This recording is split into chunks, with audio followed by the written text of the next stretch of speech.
Yo, yo, yo, good morning. Grateful for another maggot-free day above the dirt. Jersey Shore, check it out.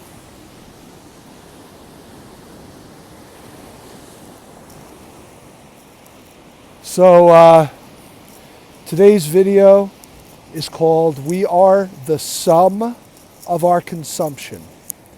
And I'm sure most people, when they read the title or just heard me say it, the first thing that comes up is thinking I'm going to give a talk about all the harmful things we consume,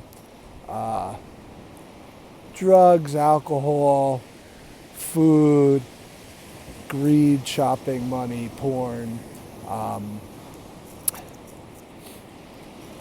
and that's of course part of it. What we consume becomes our mind, and then our mind becomes how we act. So it's this vicious circle. But actually, what I'm going to talk about, and I'm not going to talk about politics, but it definitely can be equated to politics. It could be equated to relationships, dealing with difficult people. But this might throw people a little for a loop. But really what I want to talk about is our consumption of spiritual teachings and practice. And what I mean by that is it's very easy to give up our power, our critical thinking, when we are completely surrounded by people of one mindset. Now, yes, it's important to be surrounded by like-minded people, but like-minded does not have to mean exactly the same mind, the same exact belief systems. Like-minded, to me, simply means we all have the same intention for our life, the same aspirations, the same focus, but we might have different paths to get there. And the Buddha, and it's always interesting to me in Buddhism how, most Buddhist groups will say, all right, this is the practice. It's made up of A, B, C, and D, and you do it just like we do it. You do it like everyone else, and you believe exactly what we do. And if you don't, your practice is lacking or inferior. Or, it's also used as a way to quell questions and doubt. And I once, and it's in my book, Fighting Buddha, I had a back and forth with a Tibetan nun once. And this Tibetan nun was a white middle-aged woman from somewhere down south giving a talk. And she made a statement about how Tibetan masters can fly. And I just simply raised my hand and I said, have you ever seen a Tibetan master fly? And man, that set her off on a half an hour of avoiding the topic completely. But one of her pushbacks to me was to say to me, well, your practice is eclectic. It's not grounded in one tradition. And practice can't be about eating at a buffet table or a smorgasbord. That's her words, quoting her. So long story short, if you want to read about it, you can see it in the book. But long story short, she never answered the simple question, which was just a simple yes or no. And she was right. My practice is about dining at the buffet table. It's about finding what I like in the smorgasbord of offerings. And that's what the Buddha said to do. This gets worse when really what they're defending is all the cultural adding on to the Buddhist teaching. So anyway, I'll leave it there. I don't want to get too off track with that. But in the sense of what the Buddha did was he was in a spiritual community that was one-minded. Not like-minded with different paths, one-minded with one path. And he said, wait, this isn't working for me. It might even be working for everyone else. Now, sometimes it's our own fault. We're in our own way.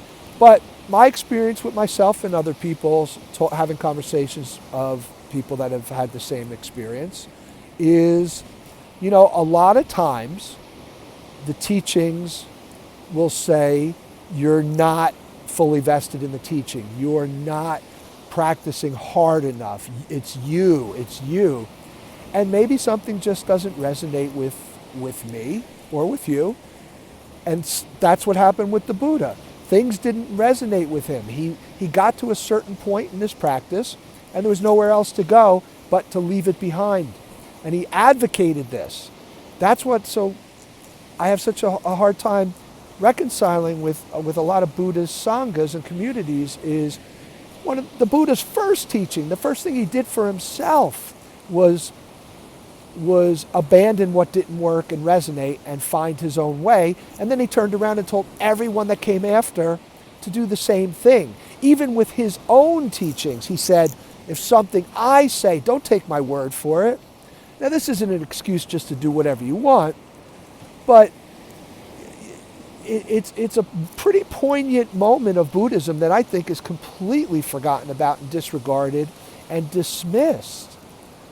And I think it's vital that people realize it's just as easy to get, their whole spiritual practice can be samsara.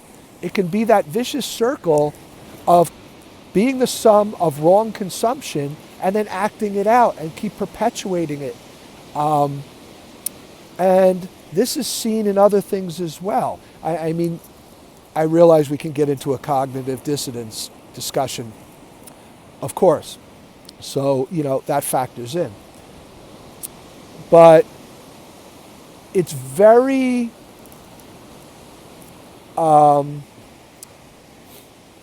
much a part of teaching a spiritual community or any kind of community that when you have doubt, that when you're questioning it, that you want to even abandon it and you seek guidance from the elders or the people more advanced or the people with seniority or the people with longevity, they inevitably tell you, go back to the beginning and start over.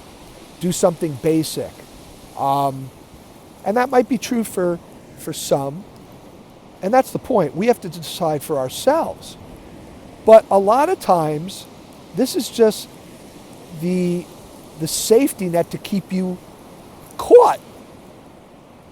And because you've trusted them, and rightly so, it's worked to a certain point, you trust them with that response, and you do just that. And, this happens a lot in self-help groups, 12-step groups, when someone has been going to, let's say, and I'm not dissing 12-step, I'm just making a point, so don't be hating. Someone has been going to a meeting or two for years or whatever they've been doing, a million commitments in their self-help group, and then they get to a point where they start feeling like they need something more, just like Buddha did. Maybe it's psychotherapy, maybe it's a deeper spiritual path that's more inclusive to a spiritual tradition, whatever it is. And they go to that elder and they say, hey, ma'am, you know what? Or their sponsor, and they say, you know what? I've been going like 7 to 9, 10 meetings a week. I think I'm going to cut back and implement some other modalities into my healing. Now, if that person is in their own life has felt that way and not done it, or they're fearful of doing it, or they have their own doubts, even if they've been in for 20, 30, 40 years, their first response is, no, you're about to relapse, or you're on the path to relapse, or you're on the path to unhealthiness. If it's a spiritual issue, you're on the path to acting out harmfully. That's the old you. So you know what? You need to go to more meetings now, and you need to go pick up ashtrays and make coffee and do all these things you did when you were brand new. And look, that might be true for some. But it also could be true that you are at your healthiest point to doubt, to question, and want to walk away or modify what you're doing and complement it or enhance it or change it to something else.